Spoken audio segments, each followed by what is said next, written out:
Thanos demands your silence. Fuck that. Let's talk Avengers Infinity War spoilers. Here we go. Hey guys, so I just saw Avengers Infinity War for a second time last night, and I'm glad to report it's just as much fun on a second viewing. Anyway, as promised, I'm going to give you a spoiler review / discussion about the film. If you guys haven't seen Avengers Infinity War yet, and you don't want it spoiled for you, I do have a spoiler-free review. It's at the top of the screen right now, you can check that out. But yeah, venture further at your own risk, because yeah, there will be massive spoilers in this video, okay? You've been warned. Right, let's get to it. I gave Avengers Infinity War a score of 9 out of 10. I loved this film, but I did have a few issues with it, but I couldn't go into too much detail about those issues in my spoiler-free review, because guess what? They contain spoilers. Let's start off with the opening scene, which takes place on board the spaceship that Thor and the Asgardians were on at the end of Thor Ragnarok.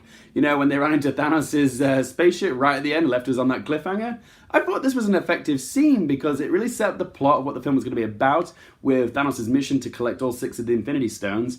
And it also shows us just how powerful Thanos is, because he gets into a fight with the Hulk and he absolutely smashes the Hulk. I think part of the reason that he could beat the Hulk is because he had the Power Stone already in the gauntlet, which he must have collected from Xandar, which, yeah, that's the Power Stone, that's the purple one, so yeah, he's got extra power, extra strength. So yeah, I think that's how he actually managed to defeat the Hulk. So immediately from the opening scene, we know he's going to be a formidable villain. How many people can say they've taken on the Hulk and won? Not many. But my big question about the scene was, where the hell are Valkyrie and Korg? Last time we saw them at the end of Thor Ragnarok, they were also on board the ship, but why were they absent for this opening scene? Were they killed off like the rest of the Asgardians? I really doubt it, because it's unlikely that Marvel would want to kill off 2 very likable characters when they have a chance to use them in future movies. And yeah, a lot of Marvel fans would be pissed off if they killed off 2 very likable characters, you know, off screen. I don't think they're dead. However, we still lost Heimdall and Loki. I'm not gonna lie, my heart broke for Loki. Seeing the life get choked out of him by Thanos just gave me a lump in my throat. I was like, no, Loki. But I did find it quite fitting that the first big bad of the first Avengers movie was killed off by the most biggest and baddest one that we've had in the entire Marvel Cinematic Universe. It's kind of like, yeah, out with the old, in with the new, and it's kind of come full circle. If you thought Loki was hard to defeat, well, Thanos is a game changer. I'm hoping with Thanos saying no more resurrections that this is Marvel's way of confirming that these deaths are going to stick.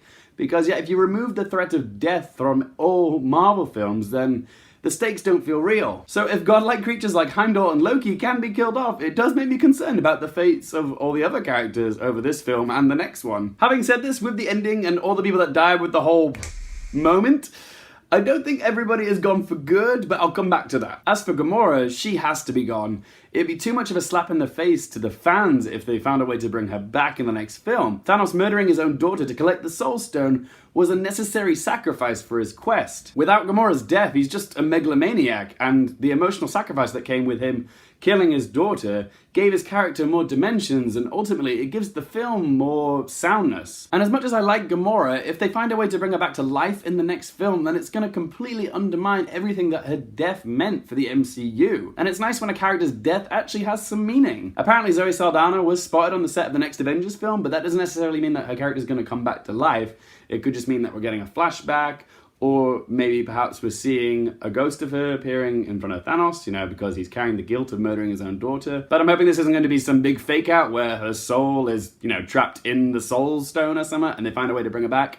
Yeah, that would just annoy me. Right, so let's talk about the character pairings. One of the best components of Infinity War is the fact that we got to see so many characters meet up for the first time or reunite after a long period of time. I can't be the only one that relished with glee when they saw Iron Man, Spider-Man, Star-Lord, Drax, Mantis, and Doctor Strange all together sharing the same screen. That was a lovely fanboy moment. You know how they split all the characters up into 3 different segments? I think this segment with that bunch of characters was my favorite because it had the most, you know, first meetings like between certain characters, because you had like Star-Lord and Doctor Strange and Tony Stark. None of those characters had ever met previously, so having them all together meeting was very fun. So many egos and arrogant personalities just, you know, clunking together and being abrasive towards each other. Oh, brilliant. And their collaborative efforts, you know, to de-glove or, you know, gauntlet, I guess, Thanos, had me on the edge of my seat. But god damn it, Star-Lord, could you not have waited until they got the bloody gauntlet off Thanos before you wailed on him? Star-Lord had a beef with Drax for trying to prematurely attack Thanos whilst they were on Nowhere, and then Star-Lord goes and does the exact same thing when they're on Titan. Half the universe is at stake, and your job of killing Thanos can be made significantly easier by getting the damn gauntlet off first. Okay, you can get your revenge for Gamora and save the universe, but get the job done first. Star-Lord is 50% human, but he's definitely 100% stupid in this scene. I can see a lot of fans getting really pissed off at Star-Lord for that, and it was so great getting to see all the heroes that were divided in Captain America's Civil War all coming together again in Wakanda. Like, there was no hard feelings between Captain America and Rhodes, and it was so nice to see Natasha and Bruce have that little moment. Hi, Bruce. I've always loved those two as a pairing. And Captain America's entrance in Scotland was awesome. You know, the bit where the spear gets struck at him and he catches it like that, and then you just hear the classic Avengers music kick in and then he walks out from the shadows. Oh, that was a goosebumps moment. I'm just realizing now how many awesome entrances there were in this film. You've got Doctor Strange when he meets Pepper and Tony for the first time, and then you've got the Hulk when he crashes through the Sanctum and meets Doctor Strange and Wong, and then you've got Thanos in pretty much every scene because of the gauntlet. You can just sort of teleport in and out. But the king of awesome entrances has to be Thor, Rocket, and Groot when they blast into the middle of the Wakandan battle using Stormbreaker. Oh my god, that bit where Groot chops off his own arm to forge the handle, and you see zaps of lightning from Thor's hand. Oh, I think I actually shrieked. That was so fucking cool. That whole sequence was masterfully edited. Sensational payoff. The first screening I saw of this, that was the moment where people started clapping like mid-scene. It was incredible. But there were some other things that I did pick up on, which I found a little odd. Like, whatever happened to Scarlet Witch's accent? Wasn't she Russian? I guess being around Vision for so long, she's phased it out. Oh god, I'm such a dork. And did anybody else find it bizarre that Thor was having a full-on conversation with Rocket whilst he was floating around in space trying to restart that dying star? I guess the laws of physics don't apply to this portion of space, but the Russo brothers were probably like, oh yeah, Thor's a god, he doesn't need to breathe, and yeah, what vacuum of space? I know it's a comic book movie and you're not supposed to take it too seriously when it comes to the laws of science, but it did break its own rules multiple times in the same film, and that does bother me. And I guess my biggest gripe with this film is, why doesn't Thanos just kill those that are trying to stop him from succeeding? He's about to commit mass genocide.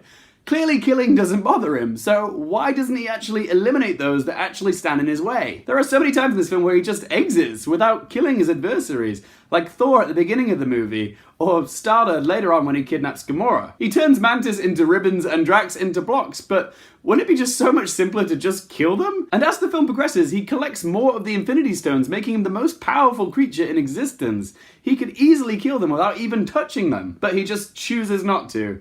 Don't know if I bought that, so yeah, it's a bit of a plot hole. But some of you are probably saying, what about the ending when he does the whole genocide snap thing? Yeah, a bunch of the Avengers die then, but yeah, that was random, okay? I don't think he actually had a say in who survived that. At least I don't think he did. If anybody does have any information on that, if it was just random or if he actually had a choice in who got to live and who died, I don't think he has the time to go through, 7 billion people on the planet and go, yes, you live, no, you die, you die, you die. And even if he did, you think, well, I've got to kill off half the planet. I might as well kill off the half that, actually stand, in my way. You'd think if he had the choice, he would kill every one of the superheroes on Earth. But oh my god, the ending. Oh, Thanos actually wipes out half the universe.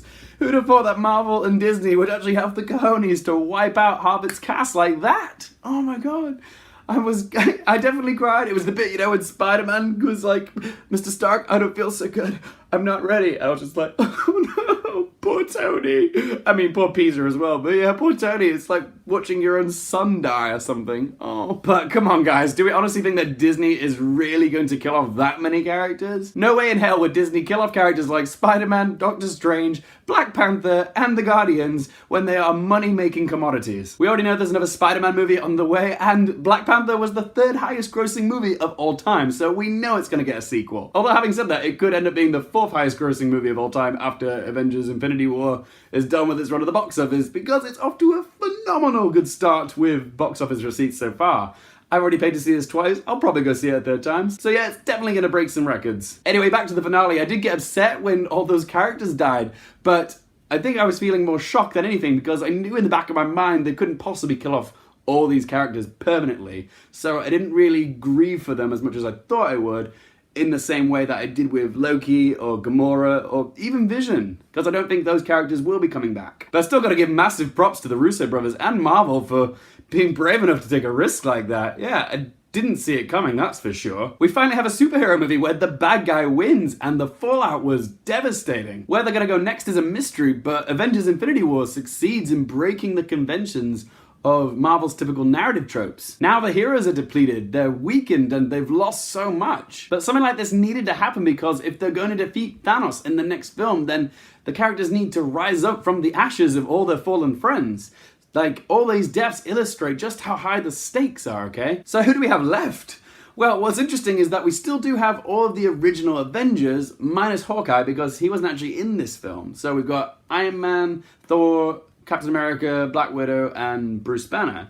Although that was one of my critiques. I wanted more Hulk in this film. We didn't get enough Hulk. Hopefully they're saving him for a big part in the next film. And the others that are still alive include Rhodes, Rocket, General Okoye, and Nebula. We saw everybody else die. Let's see if I can name them all, okay? We've got Doctor Strange, Spider-Man, Drax, Star-Lord, Mantis, Groot, Scarlet Witch, Black Panther, Bucky, Falcon, Maria Hill, and I nearly said Samuel L. Jackson, Nick Fury in the post-credit sequence. I think that's all of them. I might have missed one. If I have done, let me know.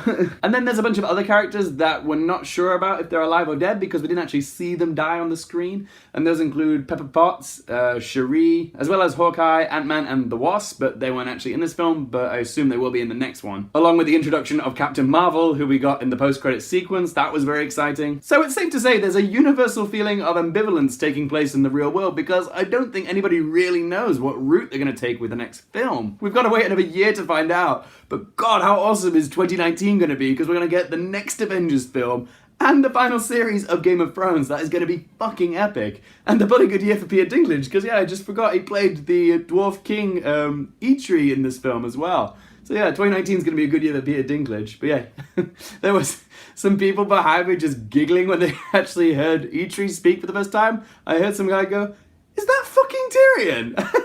It's like, yeah, I know. Just seeing him play this massive dwarf god guy, oh, it was brilliant. Oh yeah, and one other surprise that I nearly forgot to mention that I don't think anybody saw coming was Red Skull's appearance, because he was the keeper of the Soul Stone.